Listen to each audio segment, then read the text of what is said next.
Selamat sore, salam sejahtera untuk kita semua. Terima kasih kehadirannya Bapak Ibu. Ini kelas G ya, kelas G pada sore hari ini. Jadi tadi saya mendapatkan informasi dari PJMK kalau hari ini jam 6 akan dipakai mata kuliah Bu Anis. Kebetulan hari ini ada wisuda, jadi kuliah yang kelas sore saya majukan, jadi bisa untuk hari ini jam 5. Tapi untuk seterusnya nanti ini ya, kita koordinasi lagi. Kalau memang masih bisa jam 5 ya kita lanjutkan jam 5 sehingga Bu Anis juga tidak terlalu malam, bisa maju di jam 6. Perkenalkan, saya Ibu Ervin. Di kelas RPL ini saya mengampu mata kuliah Perspektif ABK, kelas A sampai G, kemudian mata kuliah Media Pembelajaran PAUD juga. Saya dari Jawa Timur, tinggalnya di Sidoarjo. Kemudian saat ini umur saya 34 tahun, saya sudah punya 2 anak, Bunda. Silahkan kalau yang pas ke Surabaya, ke Sidoarjo, silahkan jika berkenan mampir. Ya, senang sekali hari ini bisa bertatap maya. Selama 1 semester kita akan bersama-sama begitu nggih, bersama-sama menyelesaikan tanggung jawab sebagai saya sebagai dosen, panjenengan sebagai mahasiswa agar lulus di mata kuliah Perspektif ABK. Untuk hari ini pengantar sesuai dengan kelas yang lain.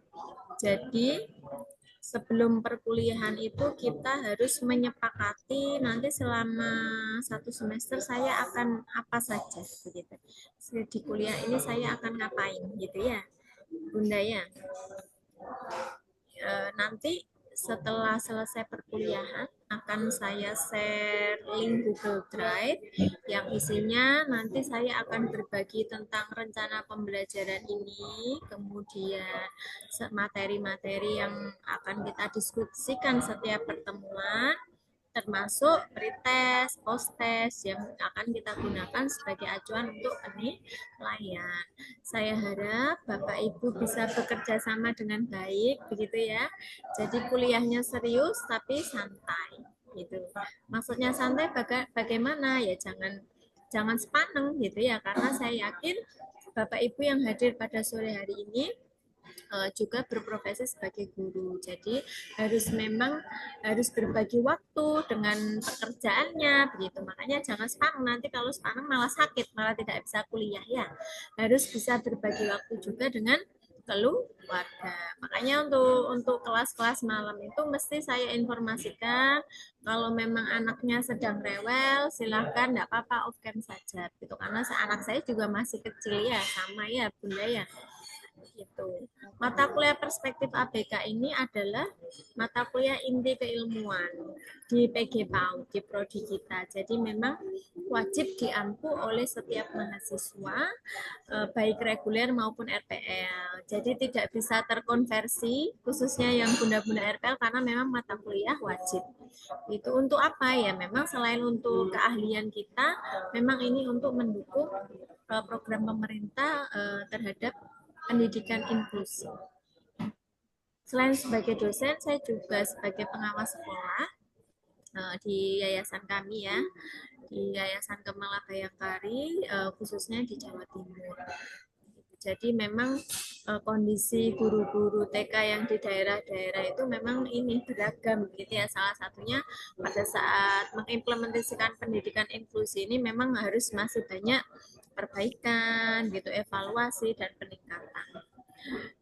Bahan kajian ini yang akan kita diskusikan selama 1 semester. Jadi nanti ada waktu kita berbagi pendapat, berdiskusi ya, yang sudah bunda-bunda implementasikan di sekolah. Ada satu waktu saya sharing materi, ada satu waktu kita pretest, post-test, begitu ya Bunda ya. Insya Allah kalau diniati baik, meskipun Bapak Ibu di tengah tugasnya sebagai guru begitu ya, Insya Allah masih bisa berbagi waktu dengan kuliah. Yang terpenting buat saya, Bapak Ibu hadir begitu. Kalau waktunya tugas ya mengumpulkan tugas. Kalau waktunya UTS ya mari kita UTS begitu ya. Jadi mohon disempatkan waktunya supaya perkuliahannya lancar, terus Bapak Ibu juga tidak terhambat begitu ya. Ada 9 topik yang akan kita diskusikan. 9 topik itu nanti bisa Bapak Ibu baca di setiap pertemuan ini sudah saya cantumkan ya. Kita akan membahas apa gitu.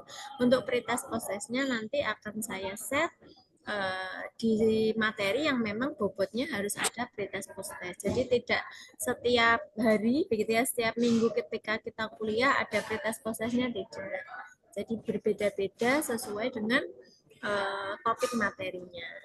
Khusus hari ini kita perkenalan dulu pengantar. Jadi memang saya jarang sekali di pada saat mengajar begitu ya langsung serius langsung membahas tugas dan sebagainya langsung memberikan tugas begitu saya tidak pernah ya karena apa kita harus memahami bahwa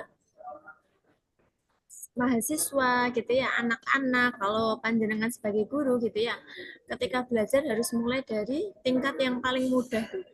Baru meningkat mudah ditambah tingkat kesulitannya baru meningkat lagi sampai dengan level yang paling atas begitu.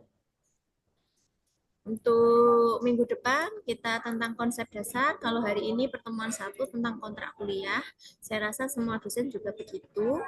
Jadi harus ada yang disepakati antara mahasiswa dan dosen. Kuliah harus gak diisi. Kelas reguler saya bedakan prakteknya ya. Jadi khusus RPL memang karena kita perkuliahannya secara daring, maka penugasannya juga mengikuti metode pembelajaran kita.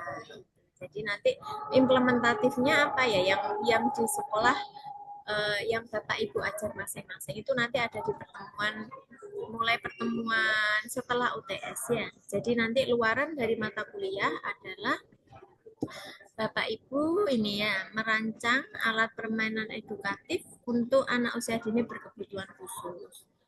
Ya, bagi mahasiswa RPL, Bapak Ibu yang hadir sore hari ini, rancangannya berbentuk deskripsi saja. Jadi bukan ini ya, bukan ini loh sudah jadi barangnya begitu tidak, tetapi AP-nya dalam bentuk rancangan deskripsi, dilengkapi dengan desain secara visual. Jadi Bapak Ibu tidak mewujudkan APE-nya gitu ya, tapi membuat rancangannya saja. Nanti saya dampingi, makanya di sesi pertemuan 12, 13 gitu ya. Oh ini di sesi 14, 15 ini ada presentasi dan konsultasi proyek akhir. Jadi yang isinya memang untuk UAS. Karena UAS itu kan pertemuan 16. Jadi khusus 2 pertemuan di pertemuan 14-15 nanti kita membahas rancangan Bapak Ibu yang akan dikumpulkan pada saat UAS. Jadi dengan adanya persiapan itu saya harap Bapak Ibu masih punya waktu yang cukup panjang untuk mulai mencari ide dan sebagainya. Nanti di beberapa pertemuan akan saya berikan contohnya. Ini loh contoh pekerjaan mahasiswa yang terdahulu dalam bentuk rancangan, dilengkapi gambar secara visualnya bagaimana gitu ya. Saya rasa untuk sore hari ini itu yang ingin saya share. Mohon kerjasamanya dengan baik. Kalau ada kesulitan, kalau misalnya ada bentrok jamnya, silahkan diinformasikan di grup. Memang saya tidak mau japri satu persatu ya, takutnya, mohon maaf, takutnya WA-nya terlewat, kemudian belum saya balas. Jadi lebih baik di grup, karena supaya teman-teman yang lain juga bisa mantau gitu ya. Itu dari saya, silahkan ada tanggapan. Ini nanti saya share di Google Drive. Hari ini ada, sebentar, ada 23 mahasiswa yang hadir, jadi hanya separuh saja ya Bapak Ibu. Tolong PJMK bekerja sama dengan PK, saling mengikatkan teman-temannya, meskipun Bapak Ibu juga belum pernah ketemu, begitu ya, belum pernah bertatap muka langsung dengan teman-temannya. Mungkin ada grup sendiri yang tidak ada dosen. Mari silahkan diingatkan, karena salah satu syarat untuk lulus mata kuliah adalah Bapak Ibu perlu hadir, ya, perlu hadir mengikuti perkuliahan. Itu. Masih terkendala, Bunda. Teman-teman terkendala untuk masuk Zoom, kasihan. Oh begitu ya, enggak Ini apa-apa. menyampaikan di grup Nanti sudah. lain waktu tolong ini ya, Zoom-nya diinstal di HP begitu. Terus ini ada yang ini ya, sudah mulai masuk maghrib ya. Kalau di Jawa Timur kan belum maghrib. Saya mohon maaf bagi Bapak Ibu yang ada di daerah lain. Saya rasa itu untuk sore hari ini. Saya mohon maaf karena kuliahnya dimajukan ya, supaya tadi Bu Anis juga bisa maju begitu, tidak terlalu malam. Semoga minggu depan jadwalnya sudah mulai tertata rapi. Jadi saya mewakili prodi mohon maaf kalau memang perkuliahan Bapak Ibu masih ada yang crash di sana sini begitu ya. Insya Allah kalau kita sudah tahu polanya nanti akan baik ya. Begitu Ya, jadwalnya juga. Bunda. Ya. Saya akhiri, Bapak Ibu, mohon maaf bila ada kekurangan. Saya dengan Bu Ervin mohon undur diri. Terima kasih. Selamat sore. Wassalamualaikum warahmatullahi wabarakatuh. Waalaikumsalam.